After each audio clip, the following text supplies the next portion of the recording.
WhatsApp क्या हाल है सभी के। आई नो तुम लोगों के सेमेस्टर एग्जाम्स आ चुके हैं और तुम्हारी बिल्कुल सर पे हैं, और अगर तुमने कुछ भी नहीं पढ़ा है तो चिंता करने की जरूरत नहीं है, क्योंकि मैं यहाँ पे तुम लोगों के लिए एक बहुत तगड़ी वीडियो लाया हूँ।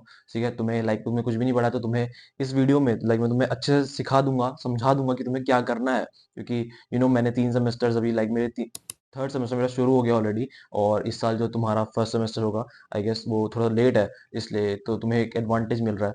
ठीक है, और मेरे को 3 सेमेस्टर का थोड़ा सा एक्सपीरियंस है जो मैं तुम्हारे साथ शेयर करूंगा। अगर तुमने कुछ नहीं पढ़ा, चिंता करने की बात नहीं है। ठीक है, और इसे हम ट्राई करेंगे एक छोटी सी मिनी सीरीज 2 से 3 वीडियो की कवर करें, ताकि तुम लोग का अच्छे से पूरा सेमेस्टर तुम क्लियर कर लो। ठीक है, so let's move on to the screen. मैं तुम्हें इस वीडियो में ये बताऊंगा अच्छे से कि तुम्हें कैसे शुरू करना है। ठीक है, तुम्हें क्या पढ़ना है, कैसे पढ़ना है, वो सब बात करेंगे। ठीक है, let's move on to the screen. तो we are assuming, not just assuming, तो तुम्हारे जो सब्जेक्ट है वो टोटल 7 है। ठीक है, 7 अगर तुम्हारे सब्जेक्ट है, उसमें से तुम्हारे 3 होंगे डीएससी और 4 होंगे ऑप्शनल। डीएससी में तुम्हारे आ जाते हैं कोर सब्जेक्ट, राइट। तुम्हारी पूरी स्ट्रेटेजी दे रहा हूं मैं, तुम कैसे बढ़ सकते हो, कैसे स्टार्ट कर सकते हो। ठीक है, तो 3 तुम्हारे कोर सब्जेक्ट्स हो गए, 4 हो गए तुम्हारे ऑप्शनल सब्जेक्ट। ऑप्शनल सब्जेक्ट्स में तुम्हारे आता है जी, सैक, वैक और एईसी।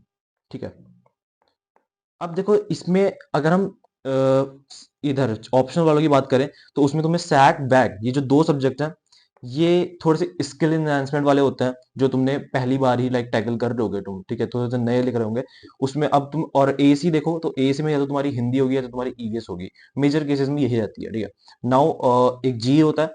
जी में देखो, अब तुमने चॉइस तुम्हारे कोर्स के हिसाब से थोड़ा सा रहता है, कहीं ना कहीं थोड़ा सा रिलेटेबल हो जाता है, बट अगर नहीं है तो भी तुम्हारे पास एडवांटेज रहेगा। अब मैं तुम्हें बताता हूँ कि तुम्हें करना क्या है। ठीक है, तुम्हें सबसे पहले इन्हें कैटेगराइज करना है। तुम्हें एक लाइन खींचनी है और एक साइड लिखना है ए, एक साइड लिखना है बी। ठीक है, ये बहुत अच्छी स्ट्रेटेजी है। मैं, मेरे सारे दोस्त और बहुत सारे तुम्हारे ड्यू के सीनियर्स एग्जैक्टली ये चीज करते हैं। ठीक है, और लास्ट के टाइम पे तो खासकर यही करते हैं। तो तुम्हें करना क्या है, जो भी तुम्हारे 3 जो मैंने तुम्हें कोर सब्जेक्ट बताए, उनको तुम्हें डालना है कैटेगरी ए में। ठीक है, तीनों तुमने कोर सब्जेक्ट डाल दिए कैटेगरी ए में। और जो भी तुम्हारे ऑप्शनल सब्जेक्ट्स थे, इनमें से सैक को, ठीक है, सैक, वैक को एंड एईसी को तुम्हें डालना है कैटेगरी बी में। अब हम कैटेगरी डिवाइड क्यों कर रहे हैं, इसका तुम्हें बिल्कुल अच्छे से बताऊंगा। पहले हम जी को फिक्स कर लें। अब यहाँ पे तुम्हें देख रहा होगा कि जी है जो बच चुका है। ठीक है, हमें जी को डालना है तुम्हें अपने हिसाब से। अगर तुम्हारे जी में फॉर एग्जाम्पल अगर मैं बात करूं, अगर माइक्रो इकोनॉमिक्स है या फिर कोई ऐसा सब्जेक्ट है जो तुम्हें टफ लगता है, अगर तुम्हें तुम्हें इतना आइडिया आ रहा होगा कि जी में तुम्हारा टफ सब्जेक्ट है या इजी सब्जेक्ट है। अगर तुम्हें नहीं आ रहा है तो मैं बताऊं पर्सनली, अगर मेरा फर्स्ट सेमेस्टर में था जी में माइक्रो इकोनॉमिक्स, अगर माइक्रो इकोनॉमिक्स है जिसमें ग्राफ्स होते हैं और न्यूमेरिकल्स होते हैं, तो उसे डालना है तुम्हें कैटेगरी ए में। और अगर तुम्हारा थ्योरी है, जैसे मैक्रो इकोनॉमिक्स है या फिर डेवलपमेंटल इकोनॉमिक्स या फिर कोई ऐसा सब्जेक्ट है तुम्हारे कोर्स के हिसाब से जो थ्योरेटिकल है, ठीक है, तो तुम उसे डालना कैटेगरी बी में। ठीक है, अब तुम्हें क्या करना है, अब तुम एक चीज अगर बेसिक तुम देख रहे होगे, तो मैंने यहाँ पे क्या करा, मैंने जो भी कठिन सब्जेक्ट थे उनको कैटेगरी ए में रख लिया, और जो भी आसान सब्जेक्ट थे उनको कैटेगरी बी में रख लिया। इसका क्या होगा, क्या करना है अच्छे से मैं समझाऊंगा। ठीक है, जी को तुमने रख लिया अभी के लिए, फॉर एग्जाम्पल चलो अभी के लिए हम मानते हैं कि तुम्हारा जो जी है वो थियोरिटिकल है। ठीक है, तो आसान साइड हमने रख लिया। अब तुम्हारे 3 सब्जेक्ट हो गए ए कैटेगरी में, 4 सब्जेक्ट हो गए तुम्हारे बी कैटेगरी में। अब पहले हम फिक्स करेंगे बी कैटेगरी को। अब तुम्हें एक बात बहुत ध्यान से सुननी है मेरी, कि तुम्हें फालतू में बिल्कुल ये नहीं सोचना है कि मैं यूट्यूब वीडियोस देख लूंगा और साइट मेरा सब कंप्लीट हो जाएगा। जैसे कि लोग सोचते हैं कि अगर मेरे पास 7 दिन बचे हैं तो मैं हर सब्जेक्ट को एक एक दिन दे दूसता हूँ। ठीक है, हालांकि ये थोड़ा सा अपना सपने देख रहे हो तुम खाली। एक एक दिन तो तुम नहीं देना चाहिए। अगर तुम्हें मैं एक परसेंटेज बताऊं तो 80% तुम्हें टाइम देना है ए कैटेगरी को, और 20% टाइम देना है तुम्हें बी कैटेगरी को। ठीक है, तुम्हें बिल्कुल ये नहीं सोचना कि ए कैटेगरी और बी कैटेगरी बराबर है। ठीक है, पहले हम बात करेंगे बी कैटेगरी की। बी कैटेगरी में तुम्हें दिख रहे होंगे मेजरली ऑप्शन सब्जेक्ट और छोटे सब्जेक्ट्स। इनकी तुम्हारी एग्जाम की ड्यूरेशन भी कम होती है, एक एक घंटे में के एग्जाम होते हैं इनकी ज्यादातर। तो सैक और वैक को अगर मैं बात करूं, तो सबसे ज्यादा हल्के सब्जेक्ट हैं। इनको तुम्हें बिल्कुल भी ऐसा नहीं सोचना है कि इनको मैं, ये ऑनेस्टली 2 दिन भी डिजर्व नहीं करता है एग्जाम प्रिपरेशन के लिए। तो तुम्हें क्या करना है, इनको बिल्कुल लाइटली लेना है और बहुत लास्ट में भी तुम करोगे ना, तुम आराम से पास कर लोगे। अब तुम्हें एक साइकोलॉजी या फिर एक मेंटालिटी समझाता हूँ। अगर तुमने कभी भी अभी फर्स्ट सेमेस्टर ही हुआ होगा तुम्हारा, मैंने 3 सेमेस्टर पढ़ लिया है, तो मुझे ज्यादा आइडिया है। तो तुमने ये चीज नोटिस करी होगी कि सैक बैक के और जो ऑप्शनल सब्जेक्ट्स के टीचर होते हैं, ऑनेस्टली ये खुद भी इतना इंगेज नहीं रहते हैं या फिर बहुत ज्यादा सीरियस नहीं होते हैं इन सब्जेक्ट्स को लेके, क्योंकि ये तुम्हें फेल भी नहीं कर सकते हैं। अगर तुम चाहोगे कि मैं फेल हो जाऊं, तुम चाह के भी फेल नहीं हो सकते हो। ऐसा ये रियलिटी है इन सब्जेक्ट्स की, क्योंकि ये एक बहुत नए न्यू एडिशन ही है, हाल ही में आए हैं, बहुत ज्यादा टाइम नहीं हुआ इन्हें, ठीक है।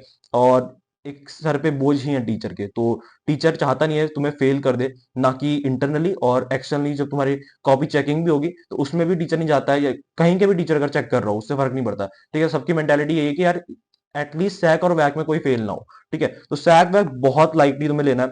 अब उसमें आता है, अब एक आता है एईसी, ठीक है। एईसी भी लगभग लगभग इसी के जैसा है। इसमें भी तुम्हें बहुत ज्यादा टाइम देने की जरूरत नहीं है। इसमें ईवीएस है, तो ईवीएस तुम्हें पता ही है क्या होती है, ठीक है। ग्लोबल वार्मिंग, उसी के उन चीजों के अराउंड ही करता रहता होता है सब्जेक्ट। और अगर तुम्हें बोलूं जी के बारे में, जी में मैंने तुम्हें बोला न्यूमेरिकल है, तो तुम्हें ए साइड डालना है। अगर थ्योरेटिकल है तो बी साइड डालना है। न्यूमेरिकल की इसकी भी स्ट्रेटेजी है अलग, ठीक है। अब मैं तुम्हें अगर वो बता दूं कि तुम्हें कैसे कैटेगराइज करना है, तो इसमें तुम्हारा सबसे कठिन होगा जी। उसके बाद तुम्हें देना टाइम एईसी को।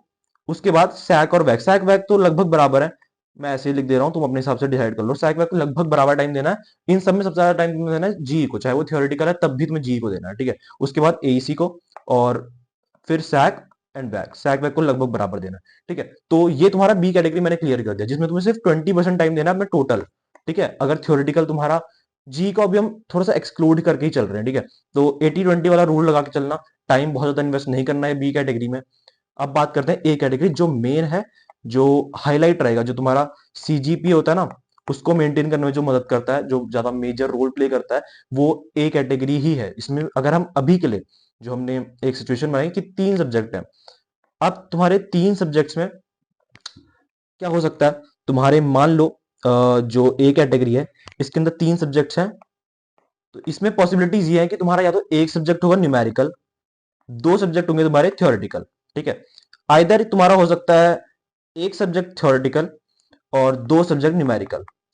मेजरली फर्स्ट सेमेस्टर या फिर पूरे फर्स्ट ईयर में 2 सेमेस्टर होता है, तो फर्स्ट ईयर में ज्यादातर चांसेस यही है कि तुम्हारा एक न्यूमेरिकल होगा और 2 थ्योरेटिकल होंगे। अब जैसे मेरा है, मैंने फर्स्ट ईयर में पूरा यही पैटर्न से पढ़ा है।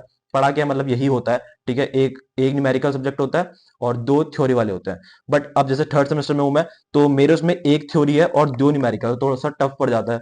लेकिन अगर तुम फर्स्ट ईयर में ही हो, तो मेजरली ज्यादा चांसेस है कि तुम्हारी है। अगर तुम्हारा बाई चांस कोई ऐसा कोर्स है जिसमें तुम्हारे तीनों थ्योरी मिल रही है तुम्हें, तो तुम समझ लो तुम तो ब्लेस्ड हो भाई, ठीक है। तुम्हारा बहुत आसान से ये सेमेस्टर 1 कट जाएगा, ठीक है। लेकिन ज्यादातर चांसेस है कि तुम्हारा ये सीन रहेगा, एक न्यूमेरिकल और 2 थ्योरी, ठीक है। तो यहाँ पे भी एक रूल तुम्हें, जो मैं टाइम कैसे डिवाइड करना है वो ये है कि तुम्हें 50% टाइम देना है न्यूमेरिकल को, और थ्योरी वाले को देना है 25% ईच, ठीक है।